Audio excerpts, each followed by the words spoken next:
నేను ఉండేది ఇక్కడ కాటదాన్ దగ్గర సాయి కాలనీ. సాయి కాలనీలో మేము మధుబన్ కాలనీలో దగ్గర ఉంటుంది. బిఫోర్ వేస్టేజ్ నేను ఒక ఆశా వర్కర్ని. ఆశా వర్కర్గా జాబ్ చేస్తూనే అంటే ఇప్పటికీ చేస్తూనే ఉన్నాను. నేను చేస్తున్నానని ఎందుకు చెప్తున్నాను, జస్ట్ నేను ఇవాళ ఇప్పుడు కంటిన్యూ చేస్తున్నాను కాదు, నేను చేయబట్టి 20 years అవుతుంది లీడర్స్. 20 years నుంచి కూడా నేను జాబ్ చేసుకుంటూ ఇట్లా ఇది ఇది ఎంత వస్తుంది ఏంటి అనుకుంటా. ఎవరైనా గవర్నమెంట్ జాబ్ అని అంటే ఏం ఆశిస్తారంటే ఎక్కువ ప్రమోషన్ వచ్చి, ఎక్కువ జీతం వచ్చి, ఏదైనా రిటైర్మెంట్ వచ్చినప్పుడు బెనిఫిట్స్ ఉంటాయని ఆశిస్తారు. అలాంటి తరుణంలో నాకు ఈ అవకాశాన్ని మా వదిన అంటే మా సార్ వాళ్ళ అక్కగారు, తను రెగ్యులర్ జాబ్ అందులో గవర్నమెంట్ దాంట్లో ఆమె వచ్చి నాకు ఆ జాబ్ వచ్చి చెప్పినప్పుడు ఏదైనా చిన్నదైనా పెద్దదైనా గవర్నమెంట్ జాబ్ చేస్తే ముందు ముందు బెనిఫిట్స్ అనేవి చాలా ఉంటాయి. దాంట్లో జాయిన్ అవుతుంటే మనకి ఏది ఎట్లా పోవాలి, ఎట్లా నేర్చుకోవాలి, ఎవరితో ఎట్లా ఉండాలి అనేది వస్తుంటాయి అని చెప్పి నన్ను జాయిన్ చేయించారు. నన్ను జాయిన్ చేయించినప్పుడు తను చెప్పినప్పుడు ఏమనుకున్నానంటే, ఈరోజు చాలా మంది అప్పటికి మేము జాయిన్ అయ్యాము, స్కూల్లో ఆయమ్మగా, స్కూల్లో వాచ్మెన్ గా చాలా మంది అట్లా చెప్పుకుంటూ వచ్చారు. మాకు అలాంటిదే ఇది సర్వీస్ ఇవ్వడానికి అలాంటి జాబ్ అనేది ఒకటి ఉందనేసి, ఇంతమంది చేయగలేంది రేపు ముందు చేసిన భవిష్యత్తులో బాగుంటది అనేసి ఆమె ముందు చూపుతోటి, ఒకవేళ గవర్నమెంట్ అయితే ఇంకా నా అదృష్టమే కదా అన్నట్టు జాయిన్ చేయించింది. సరే చెప్పారు కదా, ఎవరో ఒకరు పెద్దవాళ్ళు చెప్పినప్పుడు మనం ఏదైనా ఆలోచించుకోకుండా జాయిన్ అవుతాం. ఫస్ట్ కొన్ని రోజులు జాయిన్ అయినప్పుడు నార్మల్ వర్క్ ఉండేది. తర్వాతకు వచ్చేసి కొద్దిగా అది ఎట్లయితే ఇన్కమ్ పెంచుకుంటూ వచ్చారో అంతే ఇన్కమ్ తోటి అక్కడ మనం వర్క్ చేయడం జరుగుతుంది అంటే మాకు అక్కడ టైం, బాస్, టార్గెట్, ఏది ఫస్ట్ లో మాకు ఇంత టార్గెట్, ఇంత టైం తీసుకోనియకుండా వెళ్ళామా చేసామా ఏరియాలో ఉండాలి. ఏరియా వర్కే అన్నారు. ఎవరితోటైతే మనం ఏరియాలో ఉండి వాళ్ళతో మనం మంచిగా మెలగాలి. ఆశా వర్కర్ అంటే ఆశా వర్కర్ తోటి ప్రతి ఒక్కరితోటి కనెక్టింగ్ ఉంటుంది. ఈవెన్ వచ్చి అంగన్వాడీ టీచర్స్, ఆశా వర్కర్స్ ఏదైతే ఉన్నారో ఆ జాబ్ పర్పస్ వచ్చి ఏంటంటే మాస్ మీటింగ్స్ అంటే పోలీస్ వ్యవస్థ కానీ, లాయర్ వ్యవస్థ కానీ, డాక్టర్ వ్యవస్థ కానీ, లోకల్ లీడర్స్ కానీ, పొలిటికల్ లీడర్స్ కానీ అందరితో అటాచ్మెంట్ అయి ఉంటుంది. అందరితో కూడా మేము అనుగుణంగా ఉండాలి. ఏదంటే ఆశా వర్కర్ అంటే పలానా వాళ్ళంటే పేరు ఎక్కడ చెప్పినా ఒక మంచి గుడ్ నేమ్ వచ్చేటట్టే వర్క్ చేయాలి. అట్లా చేయబట్టి నేను 20 సంవత్సరాలు చేశాను. 20 సంవత్సరాలు చేస్తే అందులో నాకు వచ్చిన బెనిఫిట్స్ ఏంటి, మంచి వర్కర్ అని, బెస్ట్ హార్డ్ వర్కర్ అని నాకు అవార్డ్స్ రావడం జరిగింది. నేను 3 times అట్లా బెస్ట్ ఎంప్లాయ్మెంట్ అవార్డ్స్ తీసుకున్నాను. ఎట్లా అంటే ప్రతి మహిళా దినోత్సవానికి 26 జనవరిగా, 1 ఆగస్టు 15కి అట్లా నన్ను ఎంచుకొని నాకు బెస్ట్ అవార్డుగా 3 సార్లు కూడా తీసుకున్నాను. నేను ఒకటి డిఎంహెచ్ఓ ఆఫీస్లో తీసుకున్నాను, ఒకటి కలెక్టర్ ఆఫీస్లో తీసుకున్నాను, ఒకటి మాకు మండల ఆఫీస్లో ఇచ్చారు. అట్లా 3 times ఈ 20 years లో తీసుకున్నాను. ఓన్లీ అవార్డ్స్ అంటే చెప్పుకోవడానికి, దాని నుంచి వచ్చిన బెనిఫిట్స్ అయితే ఏమీ లేవు. అంటే బెనిఫిట్స్ అని ఎందుకు అంటున్నానంటే మనం మంత్లీ సాలరీ అని చెప్పుకోవడానికి కూడా లేదు సార్. ఇక్కడ పనికి పారితోషికం అనే తప్ప ఇంకొక మాట కూడా లేదు అక్కడ. ఇది నెలకొచ్చే జీతం అని కానీ, నెలకొచ్చే పని పైసలు అని చెప్పుకోవడమే తప్ప జీతం లాగా ఎప్పుడూ చేయలేదు. జీతం అని అనడానికి కూడా లేదు మాకు అక్కడ.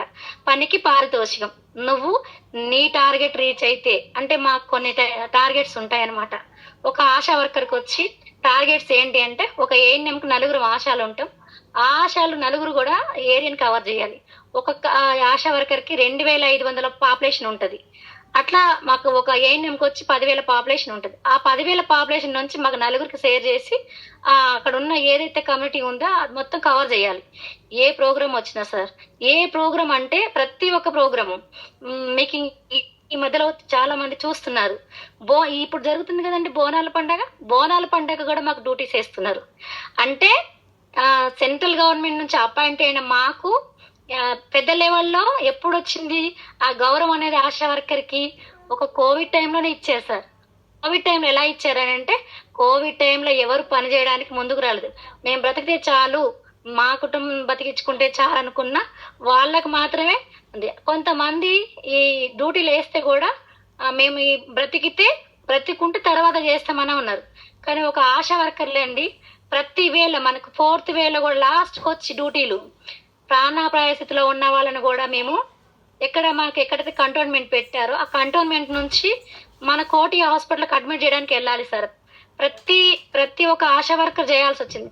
కొంతమంది ఈ జాబ్ లేకున్నా మంచిదే, మేము బ్రతుకుంటే చాలు మా పిల్లల కోసం అనుకున్న టైంలో కూడా మేము కోవిడ్ టైంలో మీ అందరికీ తెలుసు, కనీసం ఇంట్లో కాదు మెయిన్ డోర్ తీసుకుని బయటకు వచ్చిన తాగాలు ఎక్కడా లేవు. అలాంటి టైంలో కూడా నేను డ్యూటీ చేశాను సార్ ఎవ్రీడే. అదే టైంలో మా పాప ఫస్ట్ డెలివరీ తనకి డిఎన్సీ అయింది, అది విజయవాడలో అయింది. విజయవాడ నుంచి మేము వరంగల్కి వచ్చాము. వరంగల్కి వచ్చేసరికి 18th రోజు వచ్చాము, 19th లాక్డౌన్ అయింది. లాక్డౌన్ అవుతే మేము వచ్చే దగ్గరలో బ్యాగ్ అనేది మా పాపను తీసుకొచ్చిన ట్రైన్లో మా బ్యాగ్ కొట్టేశారు. అందులో రిపోర్ట్స్ మా పాపకు సంబంధించిన పేపర్స్ అన్నీ పోయినాయి. పోతే మేము తర్వాత ట్రైన్ దిగిన చూసుకున్నాం.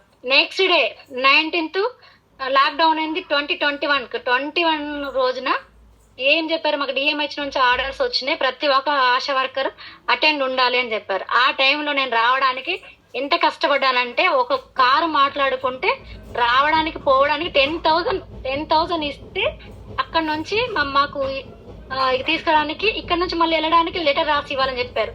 అట్లా కూడా మాట్లాడానండి. మాట్లాడి మేడం నాకు ఇట్లా ఉంది పరిస్థితి, నేను రావడానికి అంటే మేము ఇప్పుడు రాకపోతే నెక్స్ట్ మంత్ నుంచి డ్యూటీకి తీసేస్తామని. అంటే మేము ఎందుకు భయపడాల్సి వచ్చిందని అంటే ఇద్దరం చేస్తేనే మాకు మా పిల్లల్ని మాకు వచ్చిన ఈ రెంట్స్ ఇవన్నీ వెళ్ళడానికి అలాంటి పరిస్థితిలో ఉన్నాం కాబట్టి ఆ జాబ్ నాకు ఖచ్చితంగా కన్ఫర్మ్ చేసుకోవాలి. దాన్ని పోగొట్టుకుంటే ఎట్లా, మళ్ళీ నేను ఇంత ఎక్స్పీరియన్స్ రాదు నాకు. అంటే గవర్నమెంట్ జాబ్ చేస్తున్న ఫీలింగ్ అది 5,000 10,000 అన్నది ఎవరికి అర్థం కాదు. ఇట్లా జరుగుతున్న తరుణంలో కరోనా టైంలో అట్లా అయిపోయినాక మాకు ఒకరికి చనిపోతే 50 లక్షలు ఇస్తామని ఏదైతే ఇన్సూరెన్స్ ప్రకటించింది, ఇన్సూరెన్స్ ప్రకటించడమే కానీ సెంట్రల్ గవర్నమెంట్ నుంచి 1,000 రూపీస్ వచ్చాయండి. 1 టైమే వచ్చింది, అది కూడా. అంత లాక్డౌన్ లో చాలా మంది బియ్యము అవన్నీ పంచి పెడుతుంటే మేము చేసే డ్యూటీలో మా ప్రాణాలకు గ్యారంటీ లేదు. మాకు కనీసం మాకు ఆ హెల్త్ డిపార్ట్మెంట్ చేస్తున్న ఇన్సూరెన్స్ లేదు. మేము సస్తే గోడవతలు వేయడానికి అవకాశమే తప్ప మాకు ప్రతి ఒకరి నుంచి ఒక 10 రూపాయలు వస్తే ఎక్కడా లేదు, ఈ రోజుకు కూడా లేదు. దానికి ఎలాంటిది కూడా మాకు బెనిఫిట్స్ కానీ ఏదైనా ఒక జరిగితే 1 రూపాయి ఇచ్చే నాదుడు లేడు. ఇవ్వాల్సిన దేంట్లో రాసిచ్చామా, జియో ఉందా అన్న మాట్లాడే ఇది కూడా ఉంది. ఎందుకు చెప్తున్నానంటే దీని కారణం నేను చెప్తాను నాకేం జరిగింది. ఈ 20 years చేస్తే ఇలా జరిగిన టైంలోనే నాకు ఆ జాబ్ ఎట్లా మా పాపకి ఇట్లా అయిపోయింది, నాకు ఇది సరిపోవట్లేదు, నేను ఇంకేదైనా చూసుకోవాలనేసి ప్రైవేట్ 4th వే అయిపోయినాక ప్రైవేట్ దాంట్లో ఒక హాస్పిటల్లో డెలివరీ సెషన్లో చేస్తే ఎక్కువ ఇన్కమ్ ఇస్తారు, ఎక్కువ శాలరీ వస్తుంది, చెయ్యాలి అనుకున్న టైంలోనే ఇట్లా ఆలోచిస్తున్న టైంలోనే నాకు మా మేడం ఒక ఆమె చెప్పింది, ఒక దగ్గర హాస్పిటల్ దగ్గర ఉంది శ్రీదేవి, నువ్వు వెళ్ళి కలు, నేను చెప్పని చెప్పారు. సరే మేడం ఈ రోజు వెళ్తా రేపు వెళ్తాను అట్లా 2 days డిలే చేసి నేను అక్కడికి వెళ్ళేసరికి నా ప్లేస్ లో వేరే వాళ్ళని పెట్టుకున్నారు వాళ్ళు. మళ్ళీ ఏదైనా వేకెన్సీ ఉంటే చెప్తామమ్మా, మీ నెంబర్ రాసి ఇవ్వండి అని చెప్తే అక్కడ నేను రాసి ఇచ్చాను నా నెంబరు. సరే నాకు ఇంకొక అవకాశం రాకపోతుందని వేరే దగ్గర అడుగుదాంలే, ఇక్కడ అయిపోయింది కదా అనేసి వచ్చి మేడం ఇలా జరిగింది అని చెప్పిన తర్వాత మళ్ళీ ఆమెకి మా పాపకి అది అయిపోయిన తర్వాత 3వసారి ప్రెగ్నెన్సీ కన్ఫామ్ అయింది. మేము ఆ డెలివరీ అయింది. ఆ డెలివరీ అయిన తర్వాత మా పాపని వాళ్ళ అత్తగారింటికి వదిలేసి వచ్చిన తర్వాత మేడం నీరజ మేడంకి ఫోన్లు చేస్తుంది, అక్క మీరు ఎక్కడున్నారు అనేసి. ఎందుకు చేస్తుందో అర్థం కాలేదు. అప్పటికి మా స్టాఫ్ అందరికి వేస్టేజ్ గురించి చెప్పారు. అంటే ఒక మీటింగ్కి రండి అని చెప్పారు. వేస్టేజ్ అంటే ఏంటి, దానికి ఇట్లా ఉంటుంది, దానికి ఎలాంటి చెప్పలేదు. ఒక మీటింగ్ అటెండ్ అవ్వండి, అక్కడ ఏం చెప్తారో వినండి, క్లారిటీ ఉంటుంది, మన జీవితాలు బాగుపడడానికి ఒక అవకాశం ఉంది అని చెప్పారు. అవకాశం ఉంది అని చెప్పారు కానీ దీని గురించి ఏం చెప్పలే. నేను ఊరికి వెళ్ళి వచ్చిన తర్వాత అందరు అంటున్నారు, అక్క వెళ్దామా అక్క, నీరజక్క రమ్మన్నది అని. అంటే ఏం నీరజక్క మనకి ఎందుకు ఇంత దమ్ చేస్తుంది, ఏముంది అక్కడ. నేను ఫస్ట్ రోజు వాళ్ళని బెదిరించిన. అప్పుడు ఎందుకు బెదిరించానంటే మాకు చెప్పాను కదా టైం టార్గెట్ బాస్ అనేవాడు మాకు లైవ్ ప్రోగ్రామ్ వీడియో కాన్ఫరెన్స్ లో సార్ లైవ్ ఉంటది. ఎప్పుడు 4 o'clock డ్యూటీ అయిపోతుంది, ఇంటికి రావాల్సిన వాళ్ళం 4 నుంచి 6 వరకు అక్కడే ఉంటాం. అక్కడే ఉండి అది మొత్తం చూసుకొని 7:30కి వచ్చేవాళ్ళం. అట్లా మంత్లీ 4 times 5 times అట్లా మాకు మీటింగ్స్ ఉండేవి. ఆ మీటింగ్స్ కి మేము అటెండ్ అవ్వకపోతే కూడా మాకు పనిష్మెంట్స్ ఉండేవి. ఎప్పుడైనా లీవ్ అడిగితే ఏదైనా పర్మిషన్ తీసుకోవాలనుకుంటే వాళ్ళు ఇలాంటి అబ్జెక్షన్స్ పెట్టేవాళ్ళు. చాలా అంటే చాలా. ఇది ఇంత టైంలోనే మేము తీసుకుంటే మేము చేసే వర్క్ ఏంటి, మాకు 24 hours 7 అని ఉంటది కదా మనకి గవర్నమెంట్ హాస్పిటల్లో. ఎప్పుడు అంటే ఎనీ టైం ఎమర్జెన్సీ కేసెస్ తీసుకునే హాస్పిటల్స్ కొన్ని ఉన్నాయి. కోటి, జిఎంహెచ్, మలక్పేట ఇలాంటివి ఉన్నాయి. ఇక్కడ వీళ్ళు చూసే టైమింగ్స్ మాత్రం మార్నింగ్ నుంచి 12 వరకే మా దగ్గర ఉన్న అవైలబుల్ డాక్టర్ ఉంటాడు.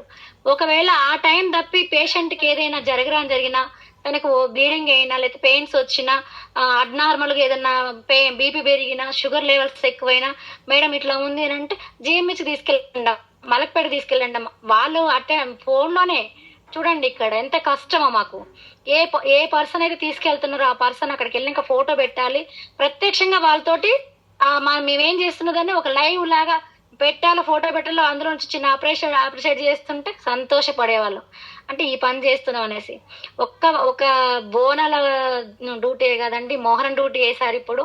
అలాంటి డ్యూటీ అయిపోయినాక వర్షాకాలం వస్తుంది కదా, గోడలు గొల్లిపోవడం, ఇల్లు గొల్లిపోవడం, అలాంటి వాటికి కూడా మెడికల్ క్యాంపులు వేసి ఎవరి ఏరియాకి ఎవరున్నారు, ఎవరికున్న మోస్ట్ సీనియర్స్ వాళ్ళని ముందు పేర్లు రాస్తారు. ఎక్కడ చూసిన పేర్లు అనేది ఖచ్చితంగా సీనియర్స్ వాళ్ళకి వస్తుంది. వాళ్ళు అక్కడ ప్లాన్ చేసుకొని దాన్ని అనాలిసిస్ చేసుకొని వాళ్ళని అక్కడ కూర్చోబెట్టి ఆ జనాలకు అక్కడ ఉన్న సర్వీస్ అందించాలి. మేమంతా అరేంజ్ చేసినాక అప్పుడు మెడికల్ డిపార్ట్మెంట్, మలేరియా డిపార్ట్మెంట్ ఏదైతే ఉన్నారో వాళ్ళందరూ ఆ టైంకి వచ్చి అటెండ్ అయ్యి బ్లడ్ శాంపిల్స్ ఓన్లీ ఒక హాఫ్ అన్ అవర్ లో వాళ్ళ డ్యూటీ అయిపోతుంది. మాకు మాత్రం 12 hours అక్కడ ఉండేవాల్సి వచ్చేది. నైట్ డ్యూటీలు వేసేవాళ్ళు. ప్రతి పని కూడా ఎట్లా అంటే మేము అక్కడ ఆశా వర్కర్ లేదా ఆ ప్రోగ్రామ్ సక్సెస్ అయ్యే ఇది లేదు సార్. అలాంటి డ్యూటీలు చేసినాం. చేయడం వల్ల వచ్చింది మాకు ఇంకా పెరుగుతుంది. ఇప్పుడు కాదు, ఇదే తరుణంలో మాకేమైంది, మా ఆశా వర్కర్ చనిపోతే ధర్నాలు చేశారు. ఆమెకి మట్టి ఖర్చుల గురించి అదే లాస్ట్ కి ఆమెకి 4 లక్షలు 5 లక్షలు డిమాండ్ చేసినా కూడా 10 రూపాయలు కొట్టాలి గవర్నమెంట్ నుంచి. డిఎంహెచ్ఓ సార్ మాదేదైతే ఆశాలు ఉంది మేము చేసిన ధర్నాకి ఆయన కొంచెం కరుణించి ఆశాల మీద కొంచెం, ఎందుకంటే మంచి వర్కర్లు కరోనా టైంలో చేశారు సార్, ఎప్పుడు మమ్మల్ని బ్యాడ్గా అన్నాడు. ఎందుకంటే మేము చేసే కష్టం సార్కి అర్థం అవుతుంది. ఆ సార్ ఏం చేశారు, ఆ అమ్మాయికి 20,000 రూపాయలు ఖర్చులకు ఇచ్చారు అంతే తప్ప 1 రూపాయి గవర్నమెంట్ నుంచి ఈ రోజుకి రాలేదండి ఎప్పుడు కూడా. అలాంటి రోడ్డు మీద అడ్డ మీద పనిచేసే వాళ్ళకు కూడా మామూలుగా వాళ్ళకి హెల్త్ స్కీమ్లు ఉన్నాయి. వాళ్ళు చనిపోతే వాళ్ళకి వచ్చే ఏవైతే స్కీమ్ ఉన్నాయో అన్ని పెట్టారు. కానీ మాకు అలాంటిది ఏం లేదు. ఆమె కోసం మా సార్ జేబులో నుంచి 20,000 తీసుకొని ఇచ్చిండు. దాని తర్వాత మెల్లమెల్లగా ఇట్లా ధర్నాలు అయిపోయిన తర్వాత కేసీఆర్ ప్రభుత్వం వచ్చింది. కేసీఆర్ ప్రభుత్వం వచ్చినాక ఒక 5,200 నుంచి 7,200, 7,200 నుంచి లాస్ట్ పోయిన సారు గెలవక ముందు వచ్చిన ప్రభుత్వం అప్పుడు 9,750 రూపాయలు చేశారు. 9,750 రూపాయలు ఎందుకు చేశారంటే మాకు ఒక జియో ఫోన్ ఇచ్చారు ఆన్లైన్ వర్క్ చేయడానికి. ఆన్లైన్ వర్క్ లో చేయడానికి బ్యాలెన్స్ కొరకే నాకు 250 రూపీస్ ఆపుకొని మాకు అట్లా 7,250 అంటే 9,750 రూపాయలు వేసేది. ఇప్పటికి అదే ఫిక్స్డ్ ఉంది సార్. అంత 10,000 కూడా నిండా రాలేదు. ఇలా జరుగుతున్న దానిలో ఈ మేడం చెప్తే ఎవరు రావట్లేదు, ఫోన్లు చేస్తే మీటింగ్ రావట్లేదు, అది ఇది అనేసి అందరినీ మేడం ఫోన్లు చేసి బాగా ఇది చేసింది. సార్ కూడా ఎన్నోసార్లు చెప్పి, మేడం వాళ్ళు వస్తున్నారు సార్, ఈ రోజు వస్తారు, రేపు వస్తారు, బాల వెంకట సార్కి చాలా సార్లు చెప్పింది మా గురించి, మేము వస్తున్నాం అనేసి. మేము రాకపోవడం వల్ల సారు ఏమైందమ్మా వస్తామన్నారు కదా, ఏం జరిగింది, అట్లా కంటిన్యూ అవుతానే ఉండదు. ఒక రోజు నేను మా పాప వాళ్ళ ఊరు వెళ్ళి వచ్చిన తర్వాత మేడం నా దగ్గర ఫోన్ చేసింది, అక్క ఈ రోజు ఎట్లయినా టైం ఇవ్వాలి, ఇంటికి వస్తున్నా అని చెప్పింది. ఓకే అమ్మ ఇంటి దగ్గర ఉన్నారమ్మని మధుబనెల్లి తీసుకొచ్చి ఒక హోమ్ మీటింగ్ పెట్టి, నాకు హోమ్ మీటింగ్ లో ఏదైతే ప్రోడక్ట్స్ ఉన్నాయో ఆ ప్రోడక్ట్స్ గురించి అందరు 4 పిల్లమంటే పిలిచాను, కూర్చున్నారు. దాంట్లో మాకు డెమోలు చేశారు. నాకు అన్ని బాగా అనిపించినాయి. ఇన్ని రోజుల నుంచి మనం కొనుక్కునే వస్తువులు ఏవైతున్నాయో అంత ఇది లేవు, ఇవి ఎంత బాగా పనిచేస్తున్నాయి కదా. ఒక అమ్మాయి భారతి బాగుందంటే బాగున్నాయి అంటే ప్రోడక్ట్స్ అందరు బాగున్నాయి అన్న వాళ్ళే. వచ్చిన 6 మంది వచ్చారు, అందులో నేను ఒక్కదాన్ని ఐడియా వేసుకున్నాను. ఆ రోజు ఐడియా వేసుకున్నాను. ఓకే నీకు ఎట్లా ఏంటి మొత్తం చెప్తాము, అక్కడ నువ్వు చూడమనేసి మేడంతో పాటు పద్మ మేడం కూడా వచ్చారు. ఇద్దరు ఐడియా వేశారు. నెక్స్ట్ వారం అయింది, 10 రోజులు అయింది, నాకు ఐడియా వేశారు ప్రోడక్ట్ కొనుక్కోవాలి అన్నారు. ప్రోడక్ట్ కొనుక్కోవాలంటే ఎక్కడికి పోవాలో తెలియదు. నేనైతే ఊర్లో ఉన్నా, అవేంటి మీరే తీసుకోండి, నాకు ఏమేమి ఉన్నాయి అక్క ఇంట్లో అంటున్నారుగా తీసుకోండి అని చెప్పేసి మేడంకి ఫోన్ చేసి చెప్పిన వాళ్ళే నాకు 100 బేబీస్ ఆయిల్, సోప్స్, మనకి ఇంట్లో ఇప్పుడు 28 ఐటమ్స్ ఉన్నాయి కదా, ఆ ఐటమ్స్ వరకు నాకు తీసుకొని పంపించిండ్రు. కాటన్ పెట్టి మా బాబు తీసుకొచ్చినాక ఓపెన్ చేసిన తర్వాత రైస్ బ్రాండ్ ఆయిల్ అదే మనం వాడుకునే ఆయిల్ కంటే ఇది ఏంది ఎర్రగా ఉంది, ఇది 2 లీటర్లే ఉంది అంటే నేను 5 లీటర్లు వస్తుంది అనుకున్నా అనేసి ఆ మనసులో అనుకున్నాను. కానీ నేను ఏది కూడా షేర్ చేయలేదు ఏ రోజు కూడా. అప్లైనర్ తోటి ఇది ఇట్లుంది అట్లుంది అనేసి. దాని గురించి మనం అడగకుండా వాడుకున్నాక చూద్దామనేసి ఆ ఓపెన్ చేశాను. ఆ నెల మొత్తం ఏదైతే మన వేస్టేజ్ ప్రోడక్ట్స్ ఉన్నాయో అవి మొత్తం వాడుకున్నాను. అవి వాడుకున్న తర్వాత ఏం జరిగిందంటే మా బాబు వచ్చి మమ్మీని ఇంతకు ముందు ఎక్కడన్నా మనం అన్నం తింటే వంట చేసిన తర్వాత ఆకలి అవుతుంది, అట్లా గొంతులో మండుతుంది అట్లా అనేవా.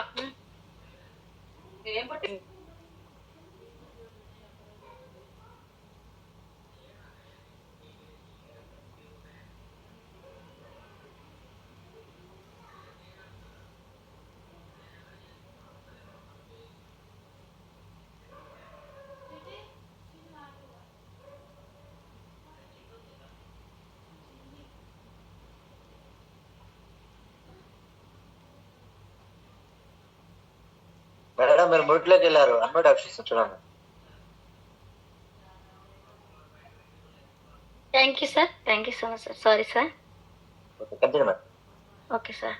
అలా ప్రోడక్ట్ తీసుకున్నాము. అందులో రైస్ బ్రాండ్ ఆయిల్ మా బాబు చాలా బాగుంది మమ్మీ, ఇది గొంతులో మండేది, ఇంతకుముందు తింటే అది మండట్లేదు, చాలా మంచిగా అనిపిస్తున్నాయి అనేసి ప్రోడక్ట్స్ అన్ని తెచ్చుకోవడం మొదలుపెట్టినా సార్. ఇట్లా ప్రోడక్ట్స్ తెచ్చుకున్నాక 1 నెల తెచ్చుకుంటారా, ఈ గురించి ఏం అర్థం చేసుకోవా, ఏం వినవా, మీటింగ్ నేను చెప్పింది మర్చిపోయావా అనేసి మేడం నన్ను 2-3 సార్లు మీటింగ్ రమ్మంటే 2-3 సార్లు మిస్ అయ్యాను మీటింగ్ కి. 3వసారి శ్రీన్ సార్ అని మొన్న నాకు ఏదైతే హెల్త్ బాగాలేదో అప్పుడు వచ్చిన సార్ మీటింగ్ అంటుంది నేరుగా మేడం ఒకసారి వెళ్దాం సార్ మలక్పేటకి అని వెళ్ళాం. మలక్పేటకి వెళ్ళినాక బీబీ madam, Pandu sir meeting, Manisha madam వీళ్ళందరూ వచ్చారు, మీటింగ్ చేస్తున్నారు. అప్పుడు రాజు నాయక్ సార్కి బ్రౌన్ డైరెక్ట్ గా సన్మానం జరుగుతుంది. అదే రోజు వెళ్ళాము, సన్మానాలు అయిపోయినాయి. మేడం లాస్ట్ బీబీ మేడం మాట్లాడి ప్రోడక్ట్ నాలెడ్జ్ చెప్పారు మేడం, టెస్ట్ మనీ చెప్పారు. నా పేరు బేబీ, నేను 2వ తరగతి చదువుకున్నాను, నేను ఇట్లా ఈ జర్నీ చేస్తున్నాను, నాకు ఇంత అమౌంట్ వస్తుందంటే మేడం చెప్పినప్పుడు ఇంత వస్తున్నాయి, ఈ జర్నీ చేస్తున్నాను మేడం కొంచెం కూడా నాకు బుర్రలోకి రాలేదు. లాస్ట్కి వచ్చి అదంతా అయిపోయిన తర్వాత మనీషా మేడం మాట్లాడుతున్నారు. మనీషా మేడం మాట్లాడుతున్నప్పుడు చెవులు దగ్గర పెట్టుకొని మేడం నా మాట వినిపిస్తుందా మీకు అని ఒక మాట అంటే, మేడం ఎక్కడ మాట్లాడుతుంది, కింద నిలబడే మాట్లాడుతుంది, మాకు కనిపించట్లేదు, కొంచెం ముందుకి వినపడుతుంది. మేడం చెప్పేది అక్షరం పొల్లు పోకుండా విన్నాను. ఏదైతే ప్రోడక్ట్ వాళ్ళ మమ్మీకి వాడుకున్న తర్వాత నేను స్టూడెంట్, ఇప్పుడు నేను డిగ్రీ చేస్తున్నాను. డిగ్రీ చేసుకుంటూనే ఈ ప్లాట్ఫామ్ అనేది పట్టుకొని నాకు ప్రోడక్ట్ నచ్చినాయి. ఫస్ట్ వచ్చిన నేను హెల్త్ పరంగానే వచ్చిన, ఇప్పుడు డిగ్రీ చేశాక నేను ఎక్కడైనా ప్రైవేట్ జాబ్ చేసినా 15,000-10,000 వస్తాయి కదా, నేను వేస్టేజ్ బిజినెస్ చేయబట్టి నాకు ఇల్లు 72,000 వస్తున్నాయని చెప్పి మేడంకి అప్పుడు 53,000 వస్తున్నాయని చెప్పేది. 53,000 రూపాయలు వస్తున్నాయని చెప్తే నాకు కొంచెం కనెక్ట్ అయింది. మేడం చూస్తే చిన్నగా ఉన్నారు, డిగ్రీ అంటున్నారు, స్టూడెంట్ ఈ బిజినెస్ పట్టుకొని చేయగలుగుతున్నప్పుడు ఇన్ని సంవత్సరాల నుంచి మేము బయట ఎక్కడైతే మేము చేస్తున్న వ్యక్తులతోటి ఇంతమందితో చేస్తున్నాం, మేడం చెప్పేది అంటే ఇది క్లారిటీ చేసుకోవాలనేసి అడిగిన తర్వాత నాకు కొంచెం కనెక్ట్ అయింది. మేడం చెప్పినప్పుడు నేను విన్నప్పుడు అనుకున్నా, మేడం ఏం చేస్తే ప్రోడక్ట్ వాడుకొని ఇందులో జర్నీ చేస్తేనే డబ్బులు వస్తున్నాయి, ఈ ప్రోడక్ట్ వాడుకుంటున్నాం కదా, జర్నీ చేస్తే పైసలు వస్తున్నాయి. మెయిన్ నాకు కావాల్సింది కూడా మనీ పర్పస్.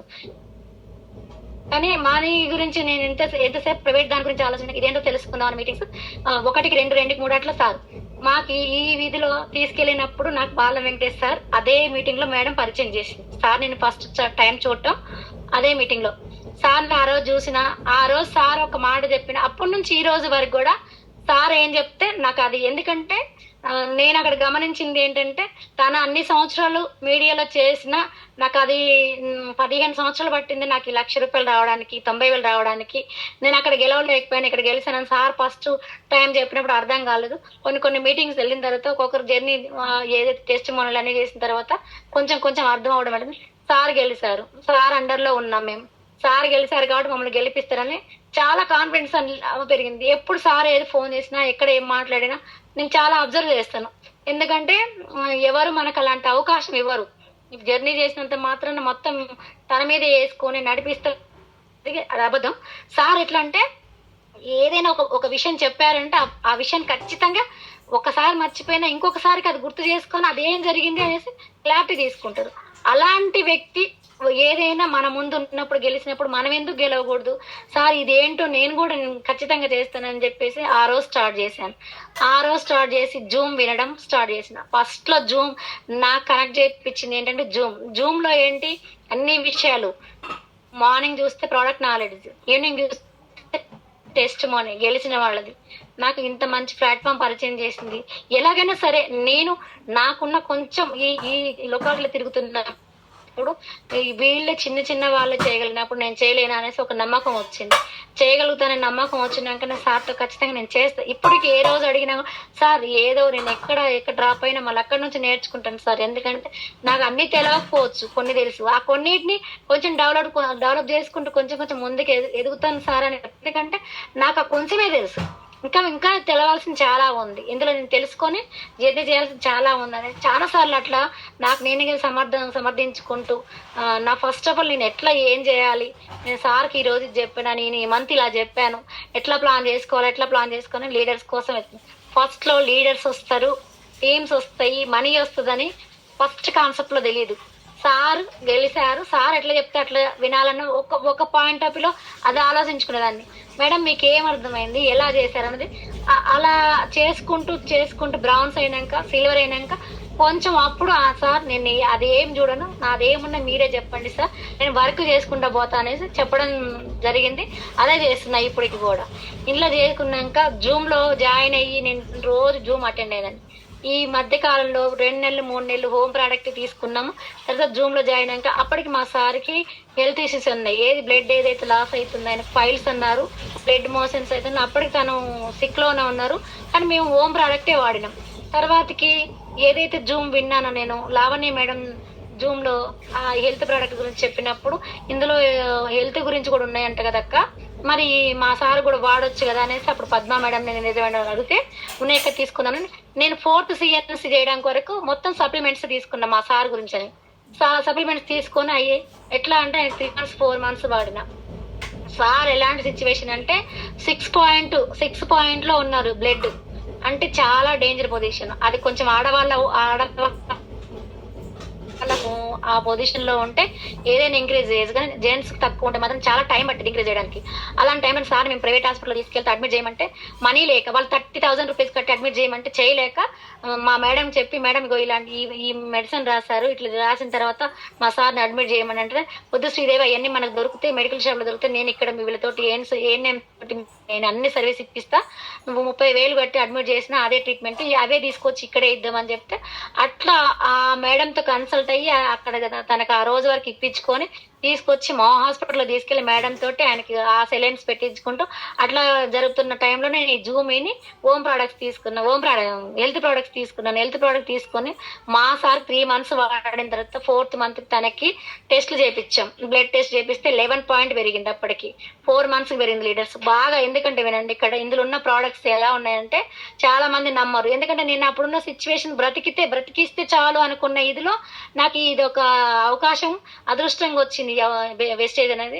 ఆ టైంలో తీసుకున్న 4 నెలల్లో మా సార్కి బ్లడ్ అనేది ఇంక్రీజ్ అయ్యడం వల్ల నాకు చాలా నమ్మకం వచ్చింది. తర్వాతకి భగీరథ సార్ ఉన్నారు, సార్ వాళ్ళ ఫ్రెండ్. సార్ కూడా ప్రోడక్ట్ నాలెడ్జ్ చాలా బాగా చెప్తారనేసి ఒక రోజు ప్రోడక్ట్ గురించి చెప్పారు సార్. ఒక రోజు విన్నాను సార్ని.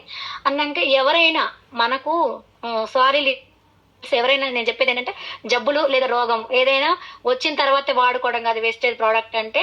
రాకముందే వాడుకుంటే గనక ఎలాంటి బెనిఫిట్స్ ఉంటాయంటే, ఎగ్జాంపుల్ ఎవరో కాదు, నేను సారు ఏదైతే జూమ్ చెప్పారో ఆ తర్వాతకి కొన్ని ఐటమ్స్ ఇందులో ఏదైనా మనం రాకముందు కూడా ఎదుర్కోవడానికి కూడా మనకు ఏవైతే విటమిన్స్ మినరల్స్ కావాలో అవి మనకు కావాల్సిన ఇమ్యూనిటీ లెవెల్స్ పెరగడానికి ముందే వాడుకోవచ్చు అన్నది నేను ఎప్పుడైతే విన్నానో ఆ సిఎన్స్ చేసేటప్పుడు కొన్ని తీసుకొచ్చిన Q10 ఎలర్జీ 9 క్రిల్ స్పిర్లీనా అలోవేరా ఇట్లా ఇన్ని ఐటమ్స్ తీసుకొచ్చుకున్నా.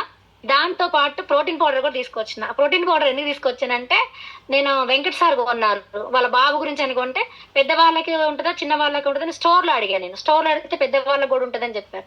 అప్పుడు ప్రోటీన్ పౌడర్ కూడా తీసుకొచ్చిన. మా సారు నేను ఇద్దరం కలిసి మొత్తం ఇట్లా వాడుకున్న తర్వాత ఇందులో మనకు బూట్ క్యాంప్ వచ్చింది. ఆ బూట్ క్యాంప్ ఇక్కడ ఫస్ట్ నేను వెళ్ళింది యాదగిరి, ఫస్ట్ టైం బ్రౌన్స్ అయినప్పుడు యాదగిరి ఇట్లా వెళ్ళొచ్చిన తర్వాత బ్రౌన్స్ అయ్యాను.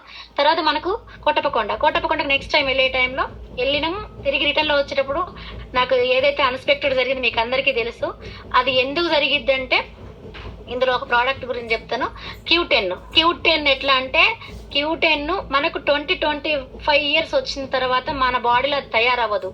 ఎప్పుడైతే మనకు 12 ఇయర్స్ 13 ఇయర్స్ లోపే అది మనలో తయారయ్యే ఆ ఒక్క ఖనిజం అది లోపించి 20 ఇయర్స్ నుంచి అది ఎంత తక్కువ అవుతుందో అది మనం బయట నుంచి తీసుకోవాలి. బయట నుంచి ఎందుకు తీసుకోవాలని అంటే అది ఏజ్ పెరిగిన కొద్ది మనలో ఉన్న బాడీలో ఉన్న ఆ Q10 ఖనిజం అనేది అదేనే తగ్గిపోయి మనకి ఎన్నో హెల్త్ ఇష్యూస్ వస్తాయి. ఎన్నో కాదు, ఏమేమి వస్తాయి కూడా తెలుసు మీకు. హార్ట్ వస్తుంది. హార్ట్ ఫంక్షన్ ఎట్లా వస్తుంది అంటే తెలియకుండా మనం చాలా వింటుంటాం. 29 ఇయర్స్ కి హార్ట్ అటాక్ వచ్చింది, 30 ఇయర్స్ కి హార్ట్ అటాక్ వచ్చిందని వింటా ఉంటాం కదా లీడర్స్. అది 100% నిజం. మనలో ఉన్న ఆ విటమిన్ లోపము ఖచ్చితంగా తెలుస్తుంది. అది చాలా డేంజర్ Q10 అనేది. Q10 ఎట్లా ఎక్కడ ఉంటది, ఏ భాగంలో ఉంటది అని కాదు లీడర్స్, మన కాలి గోడి నుంచి హెయిర్ మనం తల్లో ఉన్న ఇంట్రక చివరి వరకు కూడా అదనేది దాని విటమిన్స్ అనేది లోపం కాకుండా చూసుకోవాలి. అలాంటి విటమిన్ లోపం అయిందనుకో హార్ట్ రావచ్చు, కిడ్నీ ఫెయిల్యూర్ అవ్వచ్చు, క్యాన్సర్ తో వచ్చే అవకాశం, ఆస్తమా ఉంది.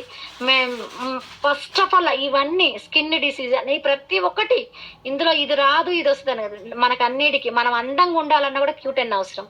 చాలా మంది చూడంగానే నిగనిగలాడుతూ ఉన్నారు, పాల బుగ్గలతో ఉన్నారు, పాల బుగ్గలు వేసుకొని ఉన్నారు, చిన్నప్పుడు లానే ఉన్నారు. మనం చాలా మంది కామెంట్ చేస్తుంటాం కానీ 100% నిజం. అది పుష్కలంగా ఉన్న వాళ్ళు పడుకొని లేవంగానే వాళ్ళ ముఖంలో ఎంత గ్లోయినెస్ ఉంటుంది మీకు బాగా గమనించండి. అట్లా అదనేది లోపించిన వాళ్ళని చూడండి, పాలిపోయినట్టు చిన్న వయసులో ముదిరిపోయిన చర్మం వేసుకొని అన్ని ఇట్లా వాడిపోయినాడు అంటే పగులుతాయి, చివర్లన్నీ పగిలి ఒక్కొక్క డిసీజ్ అనేది స్టార్ట్ అవుతూ ఉంటుంది వాళ్ళకి. 100% ఆ డిసీజ్ ఖచ్చితంగా వస్తుంది.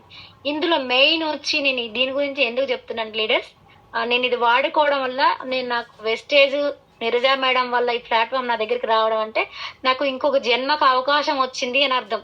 ఎట్లా అంటే ఇందులో నేను ఈ ప్రోడక్ట్స్ అయితే ఏవైతే వాడుకున్నానో ఇందులో ఎమర్జెన్సీ మనకు వచ్చే ఏదైతే హెల్త్ ఇష్యూస్ ఉందంటే మైగ్రేన్ హెడేక్, బాగా వినండి లీడర్స్. మైగ్రేన్ హెడేక్ అది చాలా మందికి ఒకే లెవెల్లో ఉంటది. మైగ్రేన్ లెవెల్స్ అనేది దాటిపోయిందనుకో, 4th 5th లెవెల్స్ దాటిపోయిందని అంటే నాకు అలాంటి లెవెల్స్ అది మైగ్రేన్ హెడేక్ దాటి ఆ లెవెల్స్ దాటి బ్రెయిన్ లో ఉన్న నర్వస్ అది ఏదైతే ఉన్నాయో అవి పేలిపోయి మనకు లేదా పక్షవాతం లేదా ఆల్మోస్ట్ డెత్ కూడా అయ్యే ఛాన్సెస్ ఉంటాయి. నాకు అలాంటిదే జరిగింది ఆ రోజు. అంత ఎనాలిసిస్ చేసింది తర్వాతకి అసలు నాకు ఎందుకు ఇలా వచ్చింది, నేను ఇలాంటి వాడుకున్నాక కూడా వచ్చినాయి అనేసి చాలా సేపు నేను ఆలోచించిన తర్వాత సార్ మీరు యూట్యూబ్లలో వాటిలలో నెట్లలో ఏం చూస్తారు, నేను ప్రోడక్ట్ తెలుసుకోవాలన్నప్పుడు అప్పుడు ఆలోచన జరిగింది. సార్ చెప్పింది కరెక్టే. నేను 20 days ఇంట్లో ఉన్నప్పుడు నేను మొత్తం ఇది చేసి ప్రతి ఒక్క పాయింట్ రాసుకొని నాకు ఇది జరిగింది. నేను అప్పుడు గుర్తుపట్టుకున్నా నాకు ఈ లెవెల్ దాటిపోయి నరాల మీద పడింది కాబట్టి నాకు ఆ స్ట్రోక్ రావడం జరిగింది. స్ట్రోక్ రావడం దానంతు కానీ నన్ను ఏమి చేయలేకపోయింది. ఎందుకు చేయలేకపోయిందంటే నేను దానికి ముందుగానే దానికి ప్రిపేర్ అయ్యి ఉంది. నా బాడీ నా మెదడు అనేది అది వచ్చినా కూడా తట్టుకునే శక్తిని సంపాదించుకుని ఉంది. ఎందుకుంది, మన వెస్టేజ్ ఉన్న ప్రోడక్ట్స్ అంత బాగున్నాయి కాబట్టి, అంత జెన్యున్ ఉన్నాయి కాబట్టి. ఏదైనా అదే నేను బయట ప్రోడక్ట్ వాడుంటే, అదే డ్రగ్స్ ఫీల్ వాడుంటే నాకు ఆ ఛాన్స్ బ్రతికి ఈ రోజు మీకు జూమ్ ఇచ్చే ఛాన్స్ కూడా నాకు లేకపోతుండే. ఎందుకంటే ఆ ఛాన్స్ నాకు ఎట్లా మిస్ అయిందంటే నేను చేసిన హెల్త్ డిపార్ట్మెంట్లో ఉంది ఇవాళ నిన్న వచ్చినాయి నేను వాడకుండా ఉన్నా, నేను ఒకవేళ ప్రోడక్ట్ యూజ్ చేయకుండా ఉన్నా, తీసుకోకుండా వాడకుండా నేను బయటికి అలాంటి వాడకుండా ఉన్నా కానీ నేను ఆల్మోస్ట్ డెత్ లో ఉండేదాన్ని. అలాంటి జబ్బు వస్తుందని కూడా నేను ఊహించలేదు. నాకు ఈ ప్లాట్ఫామ్ అనేది అందుకే నా దగ్గరికి వచ్చిందని నేను 100% భావిస్తున్నా. నాకు ఇది సెకండ్ జన్మ. ఆ రోజు జరగడం అదే బస్సులో నాకు మేడం కానీ సార్ కానీ ఉన్న మా కాల్ లీడర్స్ మా బీవీ టీం మొత్తం అందులో ఉన్నారు. వండర్ఫుల్. ఎందుకంటే నాకు అక్కడ నేను ఏదైతే పడ్డప్పుడు అనుకున్నానో ఇంతమంది ఉన్నారు, నేను ఇంతమందిని సఫర్ చేస్తున్నాను, సారు మేడం వచ్చి సార్ని అప్రిషియేట్ చేసి ఒక బస్ తీసుకొస్తాడు బాల వెంకటేష్ సార్ అని చెప్పింది. ఇవన్నీ నా మెదడులో తిరుగుతున్నాయి. సార్ అడిగినప్పుడు చెప్తున్నా నా బాధని, సార్ నేను మంచిగా ఉన్నాను సార్, మీరేం టెన్షన్ అవ్వకండి. లోపల నా నా నా వేదన ఎట్లుందంటే సగం వేదన ఎక్కువైపోయింది. నాకు సడన్లీ ఏదన్నా అయితే ఏంటి, మంచి వచ్చే దగ్గర చెడు అవుతుందా ఏంటి, ఏం జరగద్దు దేవుడా, నేను ఇంటికి పోయినాక ఏదైనా జరగాలనేసి చాలా చాలా అనుకుంటూ నా గురించి అందులో ఉన్న లీడర్స్ అయితే చాలా చాలా బాధపడ్డారు. ఎట్లయిందంటే అది హైదరాబాద్ వచ్చి అక్కడ హాస్పిటల్ అడ్మిట్ చేసి ఫస్ట్ ఎయిడ్ కొంచెం నేను ఒక ఇదికి వచ్చినాక ఎక్కడ పడిపోయినప్పుడు ఎలా ఉన్నానో మళ్ళీ దాని నుంచి తేరుకొని నేను సార్తో మళ్ళీ మాట్లాడగలిగే స్టేజ్కి వచ్చేంత వరకు కూడా చాలా అంటే ఆల్మోస్ట్ వాళ్ళు చచ్చిపోయి బ్రతికిన. ఎందుకంటే ఏది జరగొద్దు అని, మంచి జరగాలి, సార్కి మంచి జరగాలి, ఇలా అనొద్దు, సార్కి ఎప్పుడు చెడ్డ పేరు రావద్దు, నా నుంచి నేను వచ్చే 4 నెలలకి ఇట్లా సార్కి పేరు ఎంతో బాధపడ్డా నేను. అందుకే అలా బాధపడ్డానంటే నాతో పాటు ఉన్న లీడర్స్ కు ఎవరైనా జంకొచ్చు, అరే మళ్ళీ ఏదైనా జరిగితే ఎట్లా అనేసి. అలాంటిది ఏమి రాకుండా దేవుడు బతికి బట్టగట్టించిండు. అదే టైంలో 20 నాకు తీసుకొచ్చి ఇంటికి తీసుకొచ్చిన తర్వాత 2:30-3 అయింది. నెక్స్ట్ డే మార్నింగ్ కూడా అదే సేమ్ అట్లా పెయిన్ 3 సార్లు వచ్చింది. ఇంకా అది నాకు సివియర్గా అయ్యేసరికి వామిటింగ్ స్టార్ట్ అయింది. మళ్ళీ తీసుకెళ్లిన తర్వాత అక్కడ ఎంఆర్ఐ స్కాన్ చేయించారు కోటేశ్వర సారు, నీరజ మేడం ఇద్దరు తీసుకెళ్లి. ఆ స్కానింగ్ లో సర్జరీ అనేసరికి చాలా భయపడ్డా.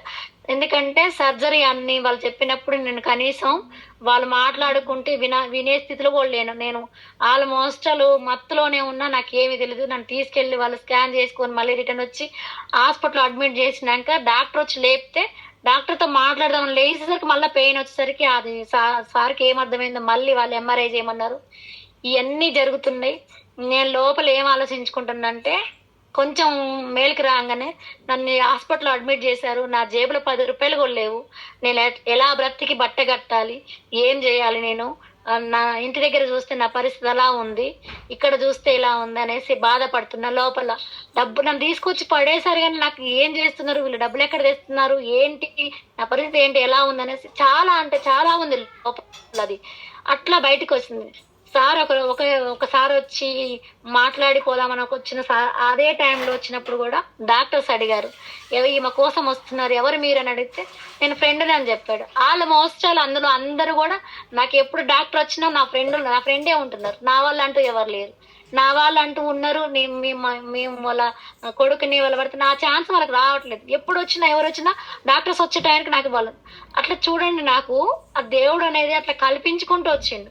లాస్ట్ మూమెంట్ లో వెంకట సార్ వచ్చినప్పుడు కూడా మీరేమవుతారు అని డాక్టర్ చెప్తే నేను ఫ్రెండ్ అని చెప్పేసి అక్కడ ట్రీట్మెంట్ గురించి చెప్పడం, ఇదంతా సార్ చూసి విని ఇందులో చెప్పాల్సింది ఏంటంటే లీడర్స్ మనకు పాండుకో థీమ్ లో 1% తీస్తారు, 1% అమౌంట్ ఏదైనా యాక్సిడెంట్లు జరిగినప్పుడు మనకు అందజేస్తారన్న విషయం నాకు అంతకుముందు 2 నెలలు అయిందంటే నాకు తెలియదు.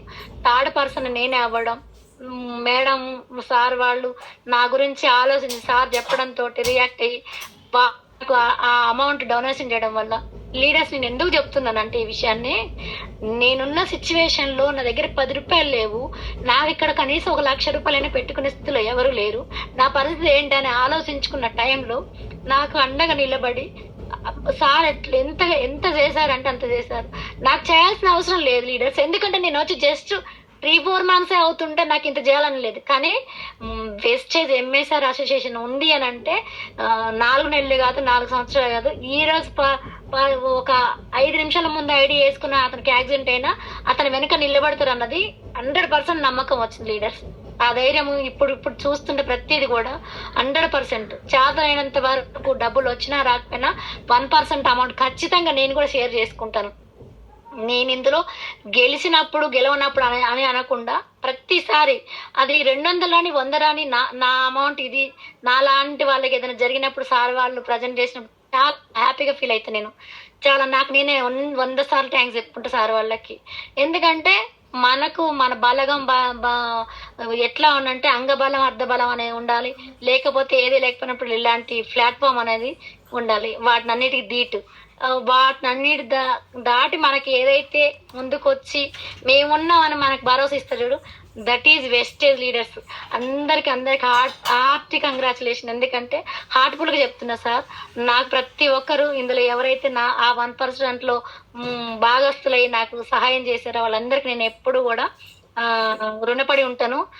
ఎందుకు ఫస్ట్ ఆఫ్ ఆల్ వచ్చి చెప్పాలనంటే, ఈ ప్లాట్ఫామ్ పరిచయం చేసిన నీరజ మేడం అనుకుంటాను. ఈ ప్లాట్ఫామ్ పరిచయం చేసిన నీరజ మేడం తీసుకెళ్లి బాల వెంకటేశ్వర నిలబడి నాకు ఈ ధైర్యము, ఈ బిజినెస్ లో గెలవాలి మేడం అని చెప్పడం, నాకు ఏదైతే హెల్త్ బాగాలేనప్పుడు తన వంతుకు ప్రయత్నించి నాకు ఏదైతే మంచి జరగాలని కోరుకోవడం, ఇది నేను ఎప్పుడు మర్చిపోని విషయము. మర్చిపోవడానికి కూడా ఇది ఏ రోజు కూడా మర్చిపోయే విషయం కాదు. నా లాంటి వాళ్ళకి ఇలాంటి జరగాలని కోరుకోవట్లేదు సార్. జరిగినా కూడా మేము ఉన్నాం అనేసి ఏదైతే వెస్టేజ్ లీడర్స్ అందరు ఉన్నారో, మేడం కానీ, పాండు సార్ కానీ, బీబీ మేడం కానీ, అర్చన మేడం కూడా అక్కడికి వచ్చి ప్రతి ఒక్కరు లీడర్స్ అందరూ ఈ మనీ అందజేయడానికి వచ్చిన రోజు నాకు చాలా బాధ వేస్తుంది. లేచి సార్ వాళ్ళని ఏమనకండి అని చెప్పడానికి వస్తుంది.